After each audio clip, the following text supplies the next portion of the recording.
Hey, my G's. Welcome back to another episode of G Society. Today, we got a guest who brings not just style and urban elegance, but a real story of transformation. Picture this, a 25-year-old barber who used to spend every dollar as soon as he earned it, living fast, no plans, just vibing. But somewhere along the way, something clicked. He learned if he didn't change his habits, his future wouldn't change either. Fast forward to today, he's a barber at his call whenever they need a fresh cut.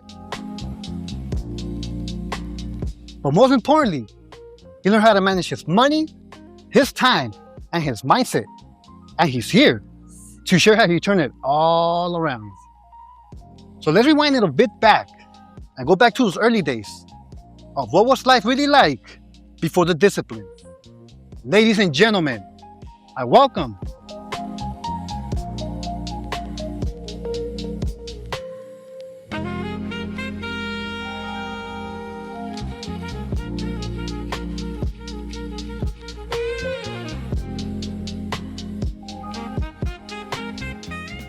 How you doing, brother? Good at yourself, my boy?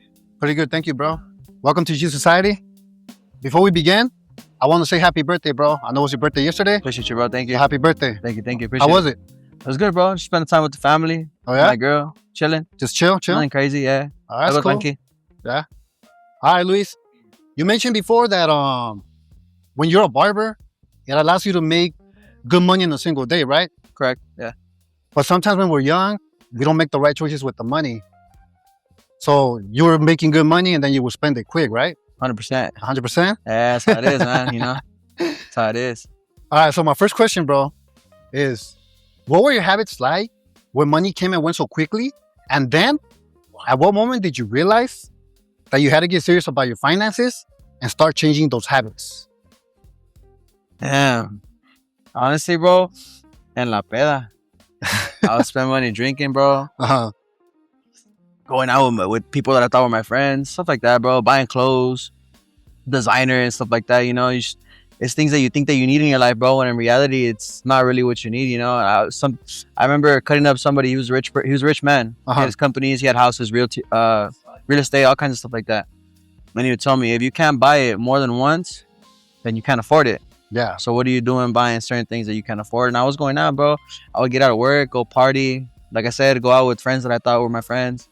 You know, and that's kind of when you start to learn, bro. Like when you're like, damn, like maybe I should do something else with my money, bro. There's no point in working so hard, working all these long hours when you're just spending it that same day, you know. And that's kind of what it is, bro. And then I think the time that I realized where it's like, damn, I really need to start saving my money was when I messed up my car, bro. I messed up my car. I needed to buy some parts. I had the money to buy some parts, but I didn't have the money to fix it. So you crashed, or? I crashed the car. Yeah, I crashed the car. Unfortunately, but yeah, bro, that's kind of like one of the times where I started to. And then when COVID hit, everything closed. Nobody had money, you know. Yeah, nobody had stimulus checks yet, you know. So nobody was spending money yet until like maybe like a month or two into COVID. Like when it got serious, that's when people started to like get the stimulus checks and stuff. And that's when you started to make money again. But when COVID hit, bro, the first time, like the first month, I had just bought in a brand new car, bro. I just bought in a brand new car like a month before it hit, like a month before everything closed. I bought a brand new car. And I was like, well, I ain't working, bro. So how am I going to make money? So I had to get myself into construction. I worked construction a little bit during COVID. And then once everything started to open up again and people started getting less paranoid, that's when I started to cut hair once again, let it roll again. And but when COVID hit, that's kind of like when I saw that, I was like, oh, shit. That's when I had to make money. I feel that sometimes we have to go through stuff like that, bro, to learn, you know.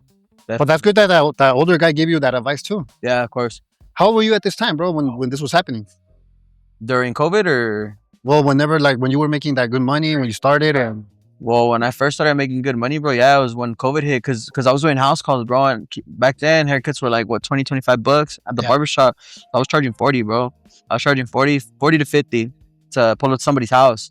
So, bro, I would do maybe, you know, half the cuts that I would do in the barbershop, and I was making the same, if not more.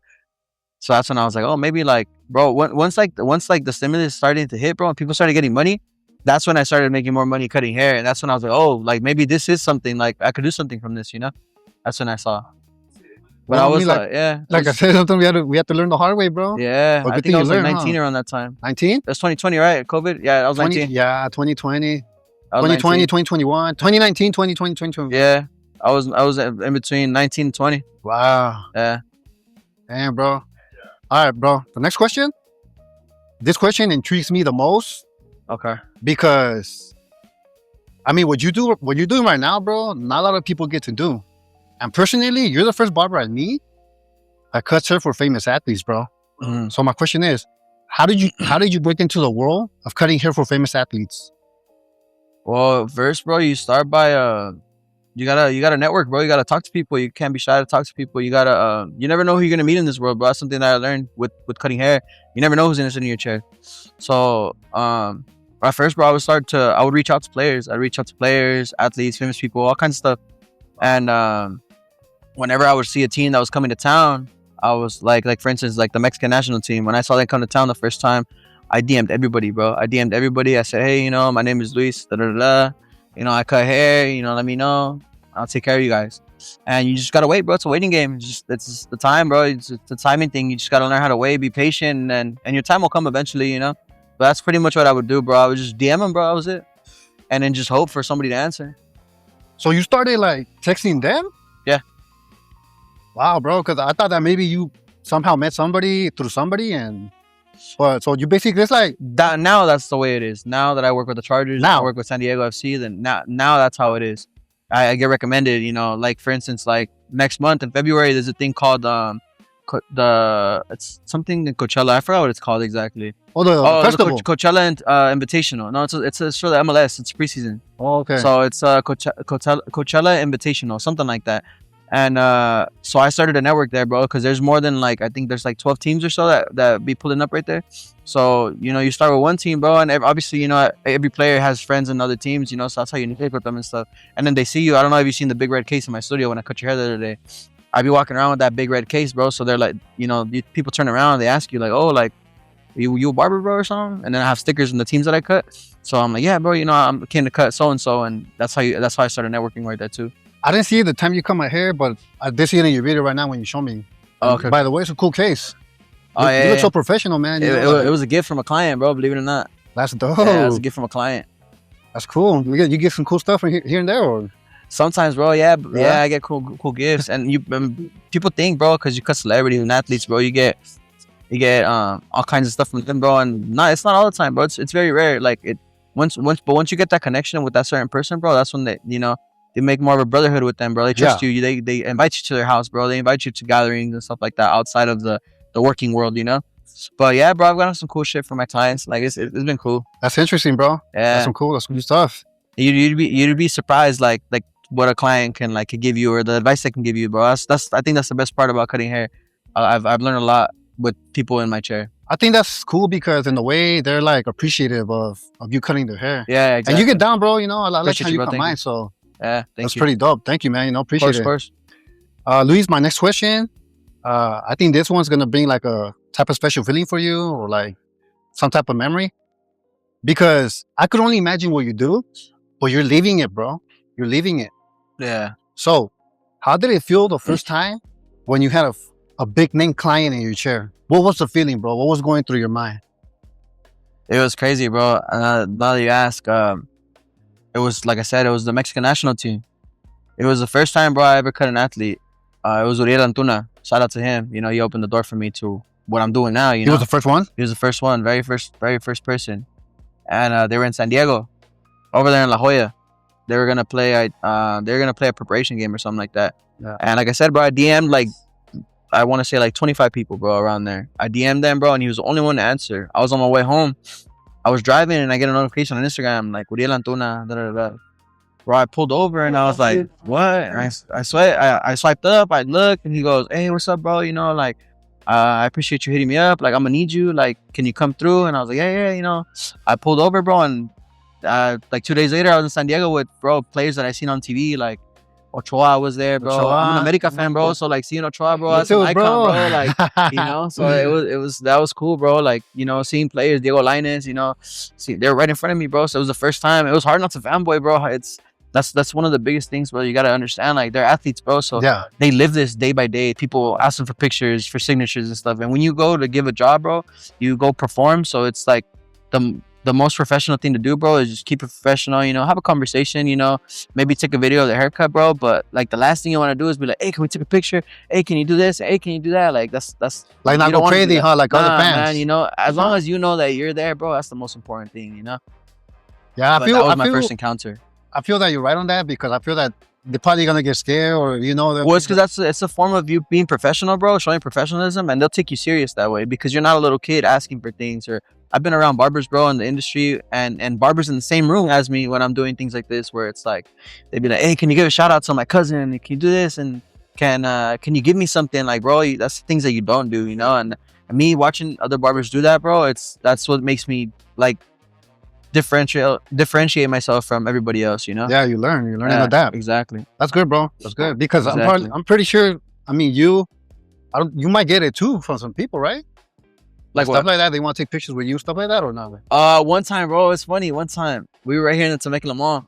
I was with my dad, and I was getting a new phone right here at T-Mobile, and some dude was like, "Oh, I've seen you somewhere." And I was like, "You see me somewhere?" And I was like, "Where, bro?" Like I was confused. He's like, "By any chance you cut up the Chargers?" And I was like, "Yeah, I do, bro." He's like, "Oh," he's like, "I follow Bud Dupree." He's like, "He posted you on a story one time," and he's like, "I remember." He's like, He's like, "Right now that we were watching because they were playing the game on the TV at T-Mobile." And I was telling my dad, like, "Oh, that's my client or whatever." And that's when he was like, "Oh," he's like, "I remember seeing your face." And then that fool came, bro. It was a random dude. And he just came. He's like, "Hey, can we take a video? Can I get a shout out?" And I was like, "Yeah, what's up, bro?" And it was funny, bro. It was funny to me. It was awkward because it's never happened to me, bro, in my life. And the fact that I had my dad witness it next to me, it was pretty cool. What did your dad say? He's like, "Hey, like, has that ever happened to you?" I was like, "Nah, bro, it's never happened to me." I was like, "It was cool that you got to experience it with me, though." Like, That's cool. yeah, but he felt proud. He's like, "Man," he's like, "You're doing something." Like, he's like, "I didn't know what you were doing was this deep." And he said, "But you're doing something with your life." That's I was good. like, You know, you make your dad proud. yeah, bro, definitely. That's a good feeling too, Definitely. bro. Like there's no feeling like that, you know. Nah, man, it wasn't. It was priceless, bro. Like if I could relive it again, bro, I would. Like it was cool. Man, I think you got a cool life, bro. That's some pretty cool Thank stuff God, that man, you do, you know. Thank God, bro. It not like a normal life that you have. Yeah, nah, man. It takes time. It takes time. It's a learning process, bro, and definitely a lot of patience. Got to learn how to take a lot of criticism. You can't please everybody, bro. It's just all the world is, you know. Right on that, you can't please the whole Nah, world, man, you know? can't. You And can whether even- you're doing good or bad, they'll criticize you. Of course, and it's like they say, bro. You know, if they're talking about you good or bad, and you're doing something right, you know. So, you know, it's definitely something that you look forward to. You know, whether it's people talking about you or whether because of this or because of that, you know, you're still in people's mouth, bro. So you're still important to somebody. You still, you know, that's how it is. Yeah. Okay, Yeah. Luis. My next question, Luis, since we already talked about the clients that you cut hair for, now we're gonna go a little ahead. Okay. How do you envision your own barbershop? What's the dream for your place? And what will make it unique and stand out? Well, right now, man, I'm working on something right now. I don't want to. How do you say it? I don't want to jinx it or give too much out right now. But I have a little project going on right now, so hopefully, you know, within the next couple months, you know, we could run it back, bro, and we could talk about the new situation. But I got something in the works right now, bro. One of my clients, so hopefully, you know, we can make it happen. But more than anything, bro, I like a family environment, a family environment to where like people feel welcome to bring their kids, bro, and Oh yeah. just anybody, you know. I noticed that working in different barbershops, bro, and depending on the barbers that you hire, the environment changes, bro. It tends to change, you know, like, and it's not talking bad about anybody or talking bad about any barbershop that I've been at or nothing like that. It's just hiring the people that you hire, bro, have a lot to do with the environment that you provide in your barbershop. So that's number one, bro. A friendly environment, family environment. That's number one. I like an experience. I like a luxury experience, just like the way I live, bro. Like certain things that I do, Mhm. I like to bring that towards my workplace, bro. You've been to my studio, you know, it's dark in there, bro. It's low key. You know, I like that environment. You know, the memorabilia that I have on the wall, stuff like that. You know. All those things, yeah, like those shirts that I seen with they were signed by players. Yeah. Were those gifts too from the players themselves? Some of them were gifts, and then some of them I've bought and I've gotten them signed myself. You know, okay, but okay. like most of them were gifts. Yeah. That's cool, bro. Yeah, most of them were gifts. Oh yeah. All right, Luis, my next question, we're gonna go a little bit deeper, bro. Because you're not a normal 9-to-5 guy, bro. You're in that special bracket of entrepreneurship. And as we all know, people that take this journey, us and for those who are watching, entrepreneurship is not something that's easy, bro. There's challenges, there's hard times, there's sacrifices to be made. So I want you to tell us about a tough challenge that you have faced on this journey. And was there a moment that really tested you and made you who you are today, bro? Man, a moment that's tested me. I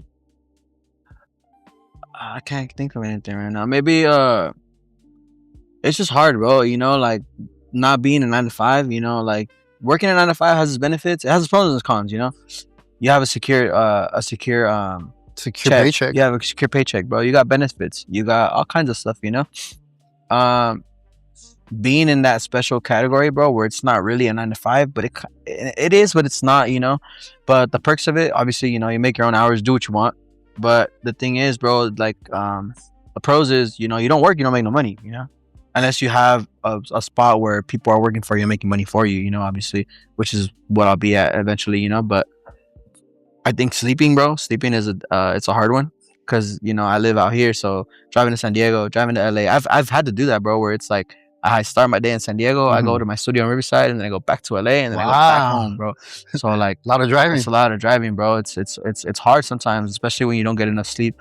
That's definitely a challenge, bro. That's Having also sacrifice of sleep. a lot of rest, bro. You need a lot of rest, you know, especially because you're working with people, bro. It's been times where I'm cutting hair, bro, and like no lie, I've been cutting hair, bro. And one time I was cutting, bro, and out of nowhere, bro, I just seen myself fall asleep, and I went like that. I was like, oh shit, like that's, you know, you gotta get your rest. It's important.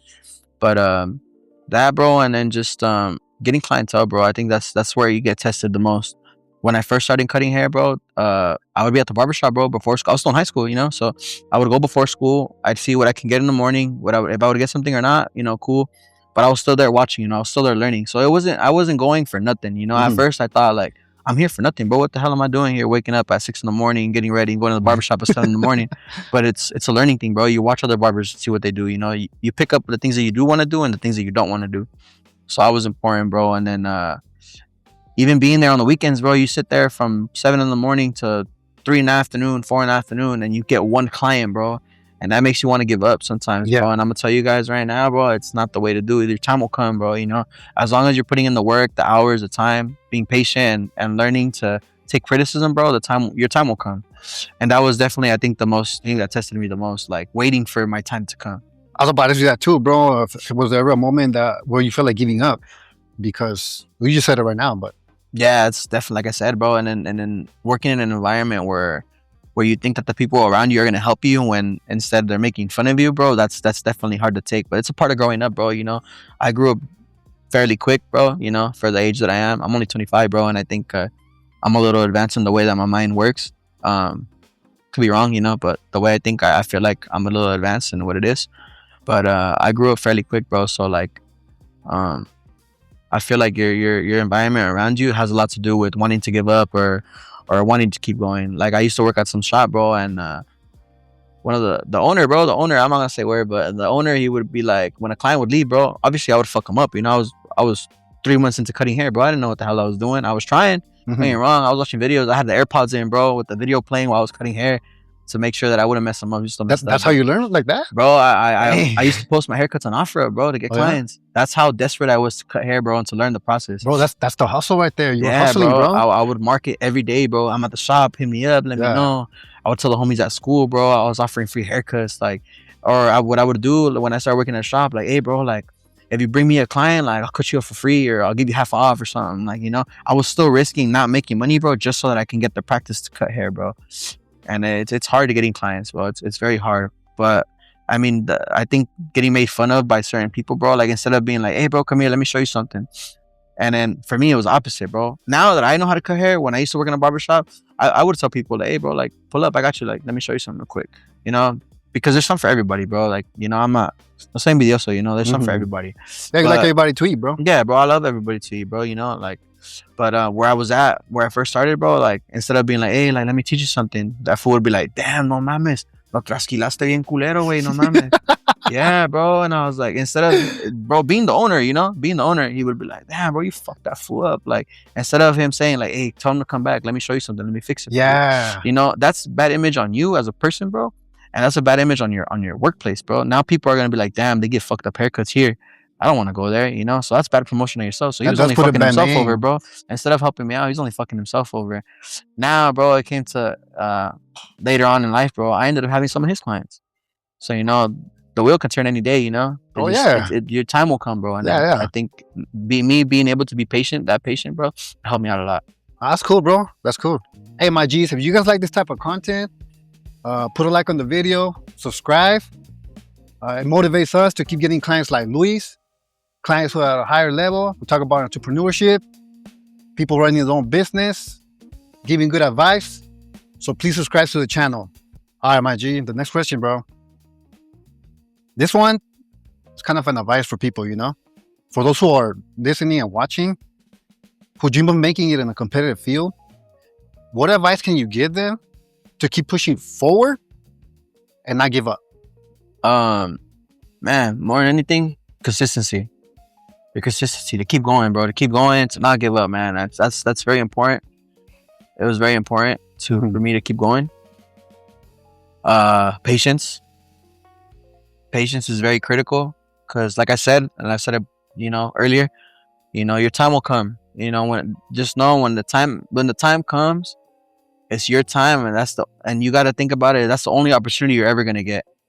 So I think patience is very, very critical. And taking criticism, bro. You got to learn how to take criticism. Like I said, you can't please everybody.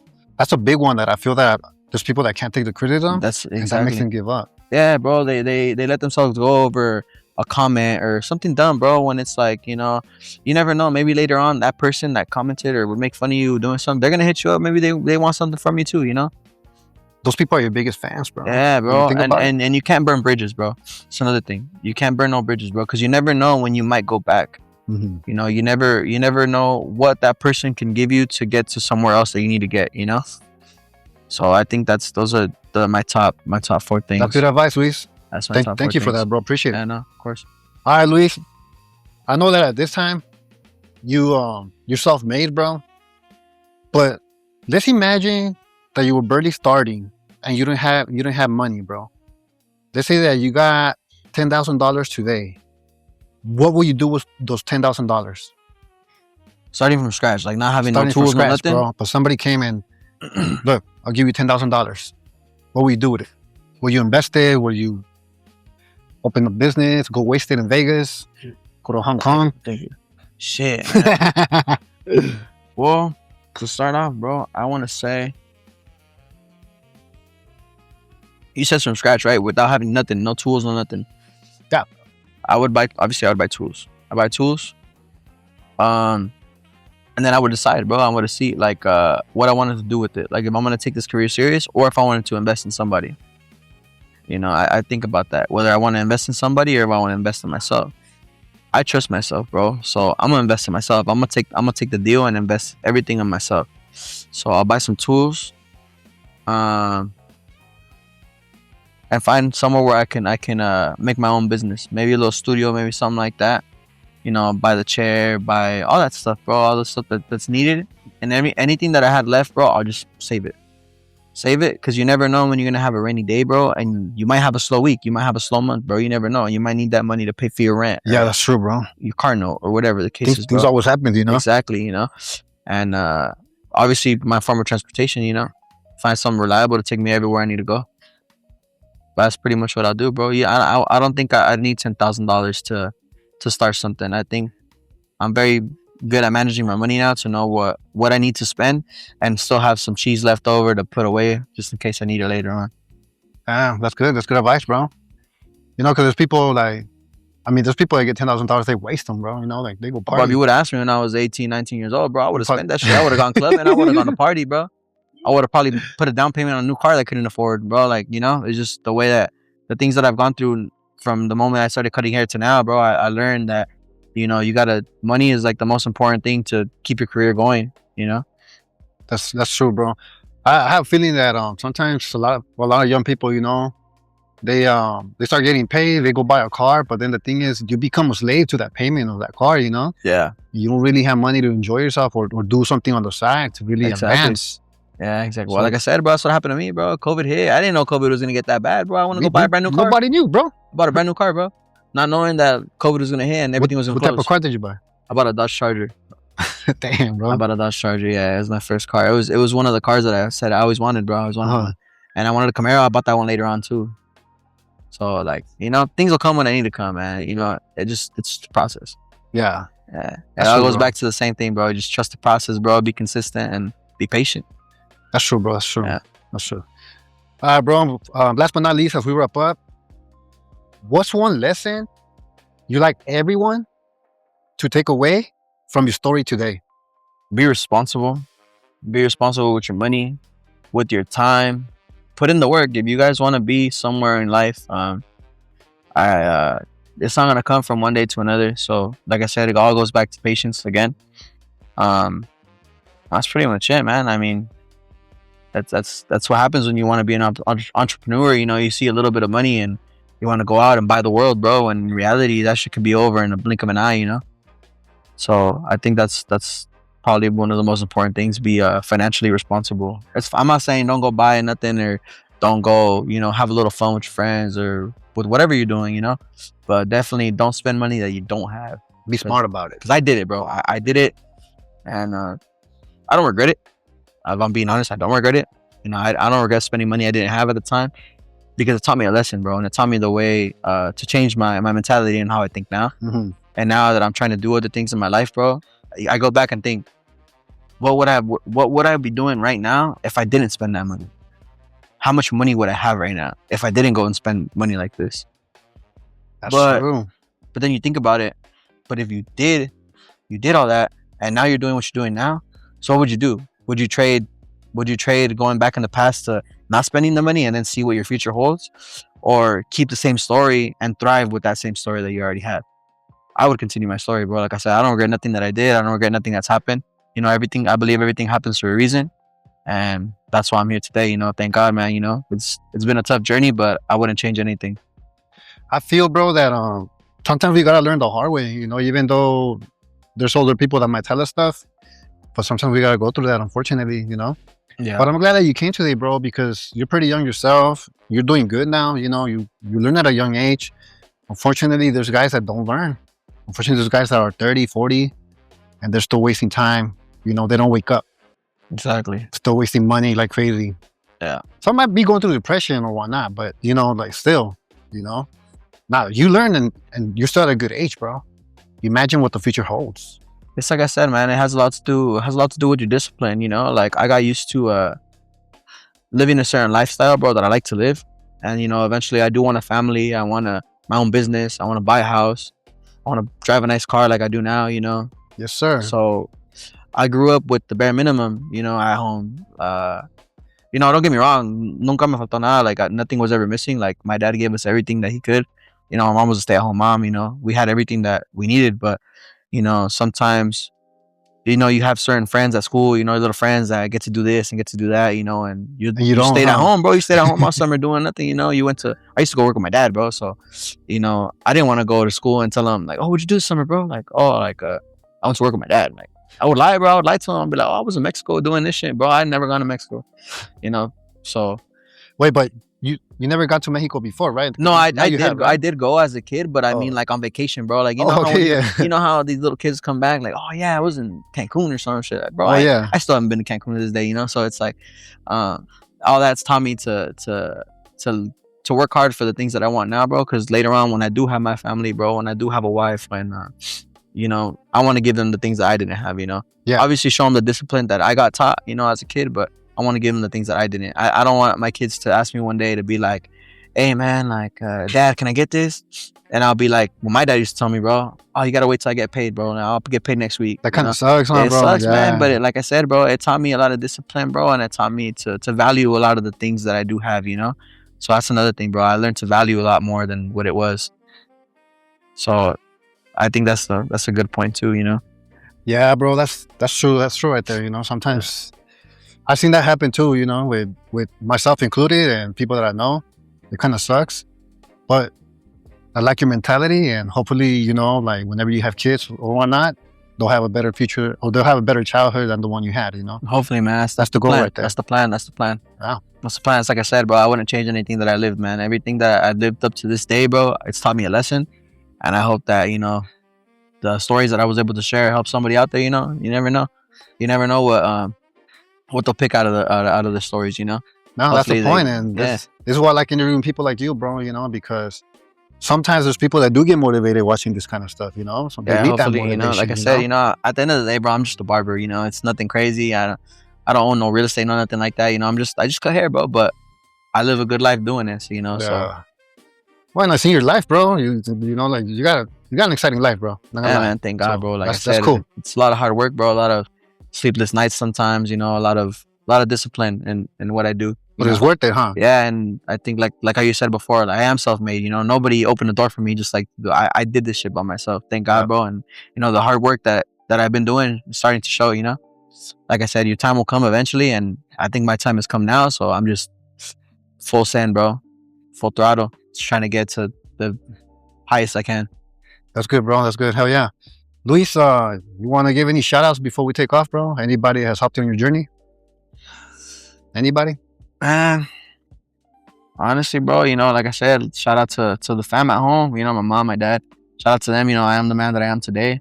The people that have came in and out of my life. The people that have just recently came into my life. That are starting to change my mentality to want a little bit more than what I already had. So shout out to them, man. Shout out to them. We're working hard. It's a new year, so we got new things coming. So stay tuned for all that, the new stuff that's coming. Hopefully, this will be a big year for us, and we'll see what we got in store. Hell yeah, that's what's up. Well, Luis, I want to thank you, bro, for this interview. Thank you, man. Appreciate you. Little Thank you for toast, having bro. me. Happy birthday again. Thank you, brother. Appreciate you. Hopefully, you get to keep enjoying it with your family.